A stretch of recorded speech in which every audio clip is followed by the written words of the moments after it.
All right, so we're doing degenerate discussions where we all just saw the original King Kong versus Godzilla. Shadow Warfox and I have seen it before, Oh, but shit. Zed, That's an first time, understatement for me. yeah, Zed, first time seeing it. What did you think?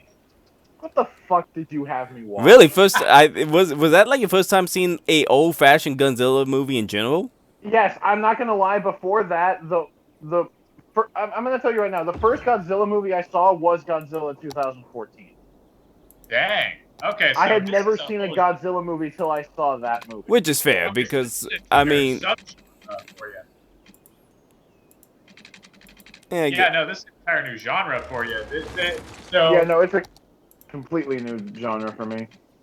yeah, so this movie was just classic '60s Godzilla tropes. I mean, Yeah, like I knew what Godzilla was up until before then, but yeah, you never seen never. I'd any of never the seen original anything. movies and stuff like that. No, And we kind of, no, like and we I start you think the off with the first original wackiest. thing I saw was when you showed me the clip of Godzilla's jump kick. Yeah, no, no. Godzilla gets some whack. We gave you one of the wackiest Godzilla movies. I mean, I can tell.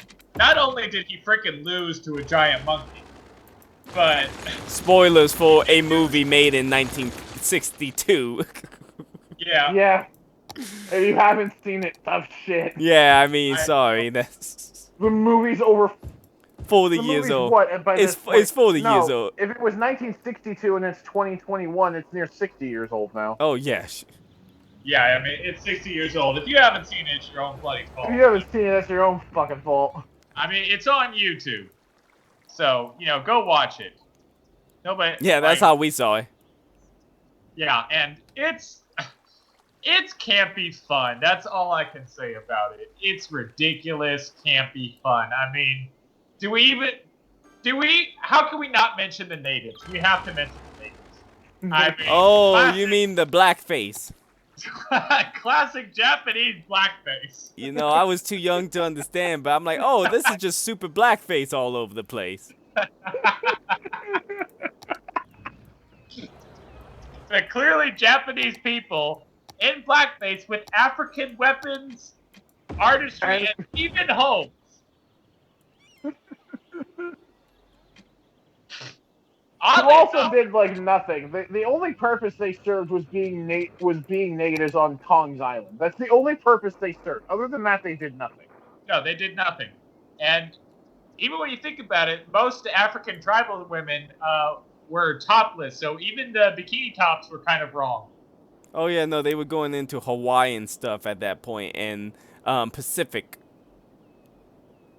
Oh, I Even thought you'd just be mad that they took away women's rights to be topless.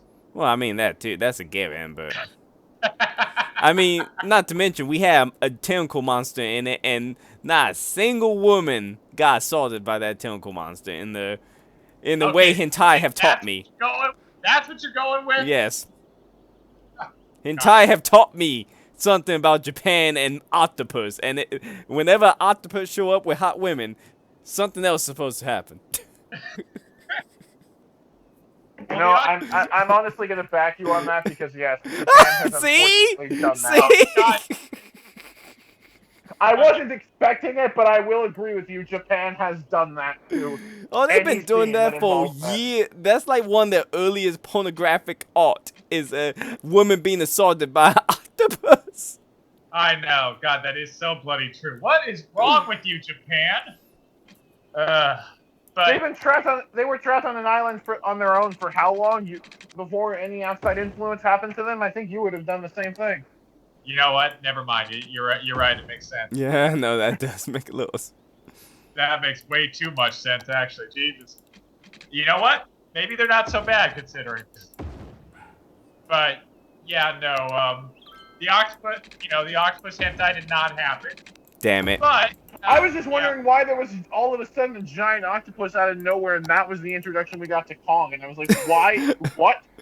To- And then it just went right back to where it came from. No one questioned it ever again. Now, to be fair, Zed, I think that's hitting towards the old original King Kong intro because when they went to Skull Island to find King Kong and stuff, his original intro was just a random ass T-Rex show up and King Kong kills it. Yeah, No, okay. no introduction to why there's a fucking T-Rex here. Well, no, because I actually do have the original King Kong movie. The first introduction was actually Kong kidnapping the girl, because that was the whole point of the girl. Yeah. Then he goes off to, he leaves the girl in a tree, and he goes off to kind of kill some of the humans. And then he hears Anne as the girl's name, I think. He hears her scream, and then he goes after because she's being attacked by a T-Rex. And basically, Anne gets attacked by every bloody monster, and like Kong fights him. That's basically the whole movie. If I recall, Oddly enough, he did not fight an octopus in that entire movie. No. He fought Tyrannosaurus Rex. He fought actually mostly dinosaurs and one giant snake. Yeah, it was all pretty much reptiles. Yeah, like it was literally supposed to be a place that time forgot. And yet it had a fictional giant ape with real dinosaurs. Which, when I think about it, it's slightly confusing. Yeah. Like, why the heck why is there a giant ape in a land full of dinosaurs? Like, all the other dinosaurs were real dinosaurs. Why is there anything anymore? I mean, I've never thought about it before. But yeah, Zed, I know you're. So basically, you're saying you've never seen the original King Kong movie. The original Godzilla movie. Or the original Godzilla. I'd give them a watch. I would give the original Godzilla a watch. That's the biggest one. Yeah, the original Godzilla is actually a very classic monster movie, and it's actually pretty good. It is. It's not really silly. It started many of the tropes and many of the things you would see for most giant monster films. Yeah, I mean, Godzilla is like silly by today's standards, but when you think about the time period, it's actually a fairly serious story. Okay. And in the original Godzilla is very it's shot not to be like, look at the monster. If you've seen the Shin Gojira trailers where like everything's taken seriously and people are dying. Yeah, it's a legit horror movie. Yeah, it's scary. It's a legit supposed to be scary movie. Yeah, which it doesn't really succeed in that, but it does a good succeeded for the time. It does a good job for the people element because you really do see people who are suffering from the radiation poisoning and the burn damage from Godzilla, and you see people get crushed to death, and many of them are women and children. Yeah, like it does a lot better, and I'll say also the acting's a lot better. It's not as robotic. You do really believe that these guys are scared because in this movie, you're right, the acting was pretty robotic. And they had the characters are actually more memorable, especially the scientists. Yeah. But let's not go into too much of spoiler. Yeah, no, I'm not gonna spoil anything. But the scientist is like a main character in the first opening act, I believe. Yeah, and he's actually very I just realized. You have a giant male symbol. I have a giant male symbol in the 2020 Mulan bullshit hills. Oh, God. In the 2020 Mulan girls only grounds, I have a male symbol.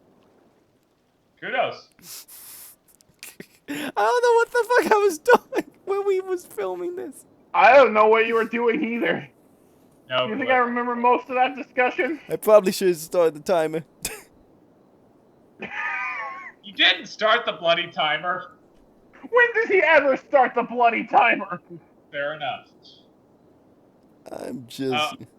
But yeah, and Zed, one thing that you absolutely adored was after they knocked out King Kong, how they transported him to Godzilla. Oh. You had some issues with that. Oh, you mean how they just happened to know how many balloons it would take to lift Kong into the fucking air? Let's not forget how they got King Kong there in the first place on a freaking wooden raft that must have been built by the natives. With trees that weren't native to the island. Oh, I'm just thinking how the natives could do the math to actually figure out how big and how much they need to build to get this to actually work with King Kong. Right. And of course, child smoking. Oh, yes. because we got to have that. Yeah. Because chiefs are so easily persuaded. All you have to do is play a magic radio, and they let you do anything you want. But you have to be polite. If you give cigarettes to the adults, you better give it to the children too. That's the moral with natives, right? I mean, with those The sad thing is, you actually might be right on that. what do you call those cargo guards? So what's the phenomenon where World War II pilots and stuff landed on some of the Pacific Islands who'd never seen any technology, and they thought they were gods, and they started to imitate them. Cargo coats. That was it. Cargo coats. Yeah. Yeah, pretty much. I can see that. Funny enough, there's actually an island people who have an entire religion around Prince Philip, Queen Elizabeth II's husband. They believe he's a god. You mean he's not? Have you seen him?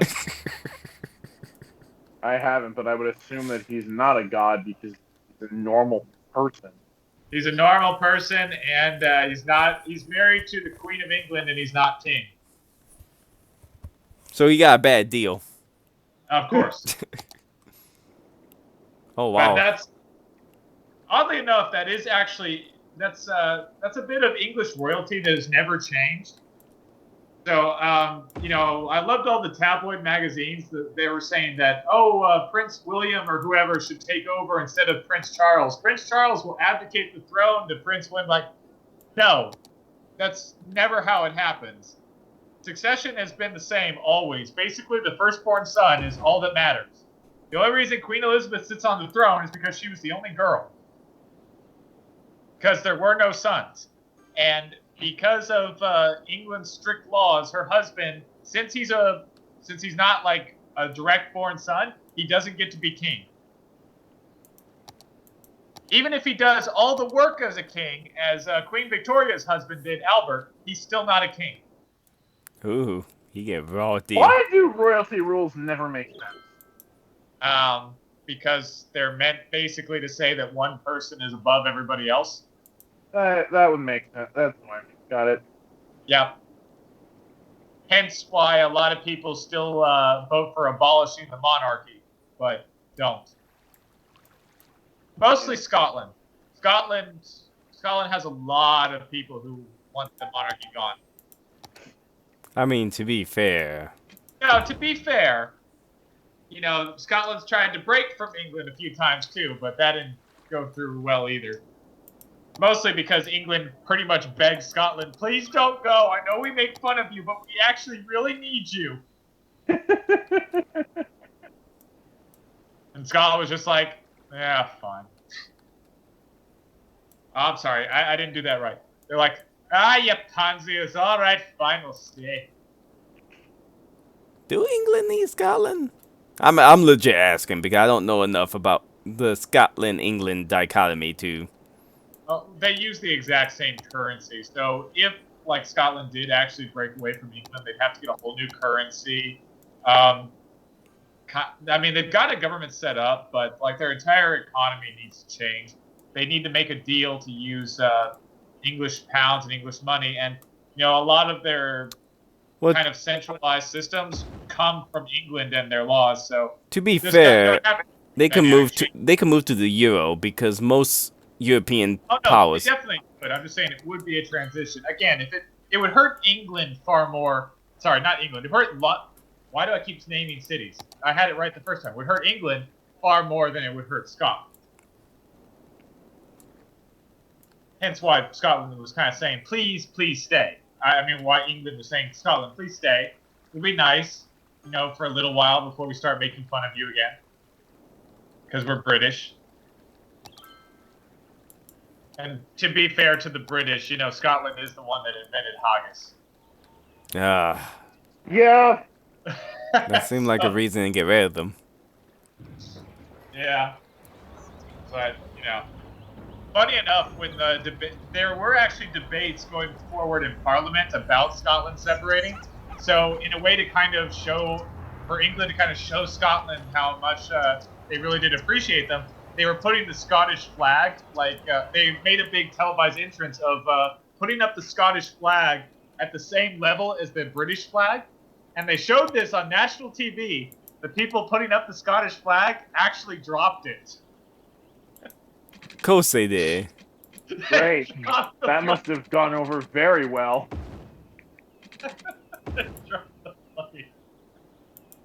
Jeez and crap.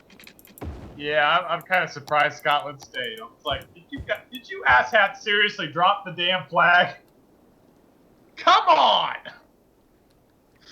I mean, but yeah, so you are right about the native thing. They would completely do that, and that little island place is still waiting for Prince Philip to come back and give them riches or something that deals with their religious prophecies. I don't know. And what's gonna happen when he dies? They're gonna continue to wait because he can't die. He's too hot. He'll reincarnate himself. I guess. I don't know. It's just, yeah, it's funny. So yeah, no, that's actually, you're right. That is completely possible. So, Shadow R. Fox, you said the berries were actually supposed to be a huge plot point in the original script, right? Well, I mean, they always were given off as a huge plot point in the sense that, I mean, they was the opening of the bloody movie of, you know, we're going to this island, not Skull Island, but some random Japanese island. Whatever the fuck they called it. Yeah. I forgot half the names they used. Farah Island? Farah Sorry. Island, yeah. Oh, that. Holy crap, that's a traffic jam. Farah Island or something? It would start with an F. You know, it was Farah Island. You had it right, Archman. And they, and, well, they had started off the movie. Oh, wow, when did this happen? Okay, never mind.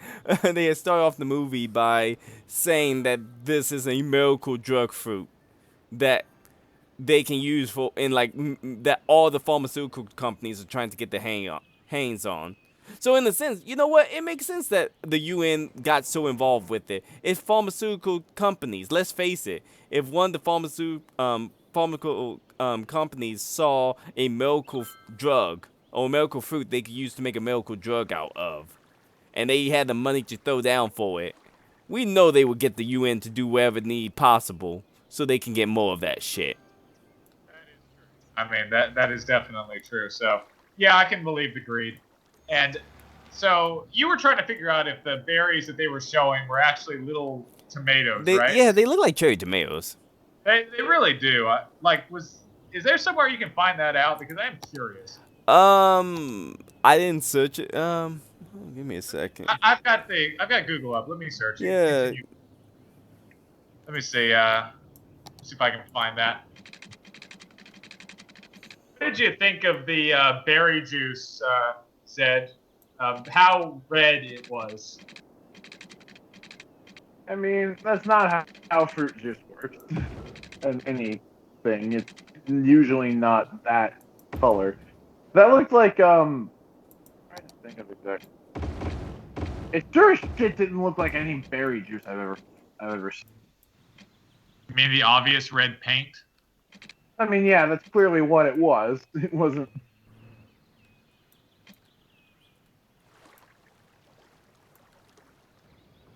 Oh, and the octopus attack, where it went from a real octopus to whatever the hell that was.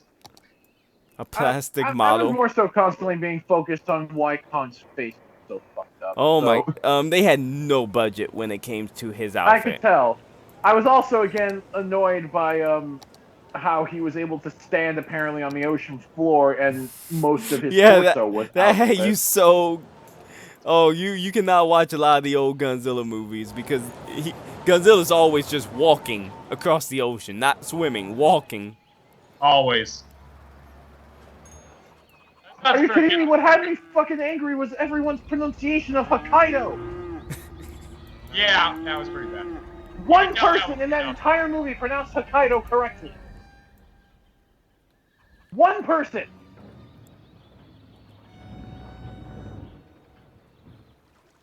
Oh, this was actually a good idea. Everybody else who was what Hokkaido or something, whatever the fuck Hokkaido. it was. Like, it's not two separate words.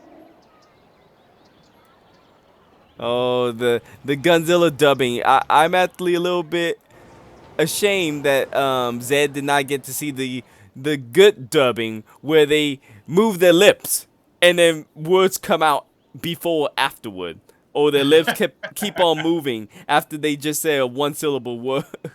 You I know, know. honestly, that was kind of the dubbing that I was expecting, and I'm glad that that wasn't it. So please don't. Those are the where you see them go, I where you see them go. yeah, Gojira. no, I'm well aware. I like when they're like clearly saying something like really long and complicated, and they're saying, "Right now." Like that is not. And it's like, okay, there's no way. They took a 4 breath sentence. There's no way it was just right now. Oh, how like none of their voices seem to match who they Oh, how was none of the voices seem to match the characters. at all, unless they were I white. was still honestly confused at who the fuck the characters were because I had heard their names like twice throughout the whole movie and never committed them to memory. Yeah, they did the worst job about who character was in that version, in that movie. I mean, they do that in all Godzilla movies, but that one was the worst one, in the sense of you do not know who the hell these people are. I mean, again, there was Comedy Relief 1, Comedy Relief 2. I did remember the like director of the television pharmaceutical Yeah, company. he's the only one you can remember How ridiculous he is. because he's so outlandish.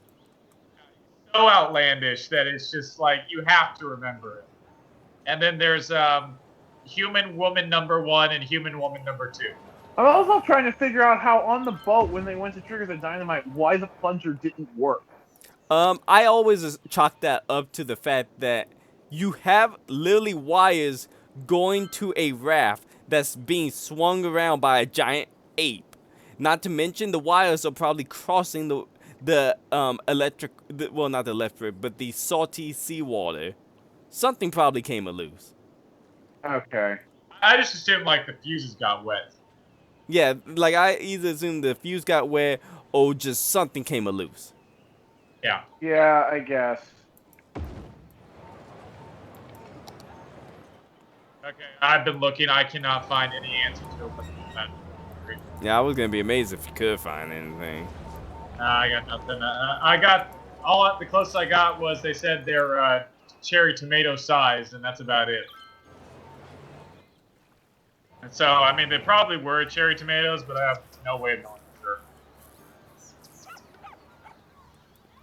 I have to go 1962 just not to get new stuff about the new Godzilla movie, which we'll have to see how this one compares to the old one, because it's going to be very sad. I'm sure I'm still going to have the same complaint based off the trailer of how the fuck they're standing in the ocean.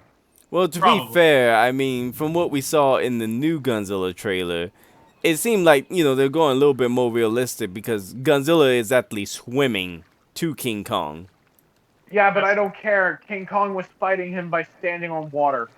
In the new Well, one? one of them he was on top of a boat. Yeah, they Was he on a boat? No, they. I swear he jumped off and then was in the water. No, he was actually on a boat. Yeah, no, he's on. I know he was on a boat to start with, but I swear afterwards, when Godzilla showed up, he jumped into the water. He does jump into the water, Zed, but we haven't seen the fight in the water.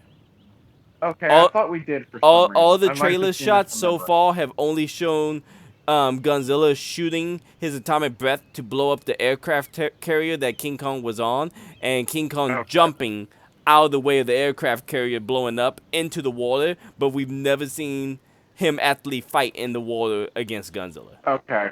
Okay, then I must have been misremembering what I saw then. Okay.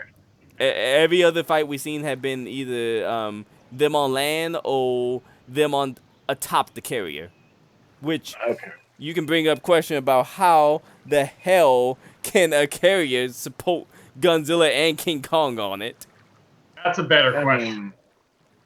Yeah, okay. Hang on. And we'll end this part here, so let me stop it.